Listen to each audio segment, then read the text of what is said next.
তাদের মতো এদের প্রতিও আল্লাহর বাণী সত্য হয়েছে। নিশ্চয়ই এরা ছিল ক্ষতিগ্রস্ত।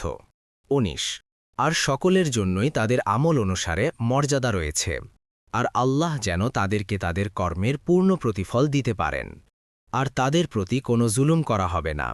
২০ আর যেদিন কাফিরদেরকে জাহান্নামের সামনে পেশ করা হবে, তাদেরকে বলা হবে, তোমরা তোমাদের দুনিয়ার জীবনে তোমাদের সুখ সামগ্রীগুলো নিঃশেষ করেছ এবং সেগুলো ভোগ করেছ। তোমরা যেহেতু অন্যায়ভাবে জমিনে অহংকার করতে এবং তোমরা যেহেতু নাফরমানি করতে, সেহেতু তার প্রতিফলস্বরূপ আজ তোমাদেরকে অপমানজনক আযাব প্রদান করা হবে। ২১ আর স্মরণ করো আদ সম্প্রদায়ের ভাইয়ের কথা, যখন সে আহকাফের স্বীয় সম্প্রদায়কে সতর্ক করেছিল। আর এমন সতর্ককারীরা তার পূর্বে এবং তার পরেও গত হয়েছে যে, তোমরা আল্লাহ ছাড়া কারো ইবাদাত করো না, নিশ্চয়ই আমি তোমাদের উপর এক ভয়াবহ দিনের আযাবের আশঙ্কা করছি।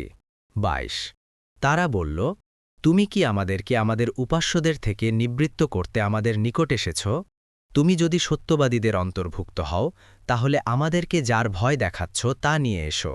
২৩ সে বলল, এই জ্ঞান একমাত্র আল্লাহর কাছে, আর যা দিয়ে আমাকে পাঠানো হয়েছে আমি তোমাদের কাছে তাই প্রচার করি, কিন্তু আমি দেখছি তোমরা এক মূর্খ সম্প্রদায়। ২৪ অতঃপর যখন তারা তাদের উপত্যকার দিকে মেঘমালা দেখল, তখন তারা বলল, এ মেঘমালা আমাদেরকে বৃষ্টি দেবে। হুদ বলল, বরং এটি তাই যা তোমরা ত্বরান্বিত করতে চেয়েছিলে।